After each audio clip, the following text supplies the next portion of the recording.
Hello नमस्कार रामराम मंडळी, मी गौरी. स्वागत आहे तुमचं माझ्या नवीन एका व्लॉगमध्ये. तर मी गुरं घेऊन चालले आणि आमचं खालच्या इथलं ओढ्यातलं पाणी आटलंय. तर आमची नानी बघा किती तो अट्टहास वड्याची मासं खाण्याचं, बघितलं का? हे बघा कुडात मासं का कुठं मासं मला बारकालं त्या तिकडं वय गाणी बिणी लावून, बघितलं का कसे आता मासं धरणार आहे. आणि त्यात खरं सांगायचं ना, आम्ही खाते नाही, दादा आणि नानीचे बघा आई शपथ मजाच मजा आहे.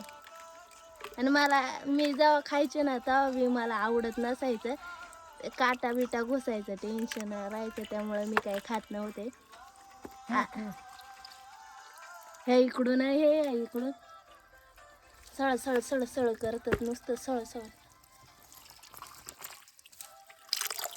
खरं सांगू का, दादा जरा असते ना आमचे घरी, म्हणजे आता कामाला जातात म्हणून, नाहीतर दादा जर घरी असते ना, इथं एक बी मासा बघाय नसता भेटला, माहिती का? दादाने पर अख्खं धरून नेलं असतं, बुड्याला दिलं असतं आणि नाण्यानं त्यांनी करून खाल्लं असतं. आता बघा दादांचाच पाऊल नाण्यानं उचललाय. त्या तिथं आहे ते त्या तिथं भ्या वाटत हात घाला का ग, हे इथं काढायला आलं.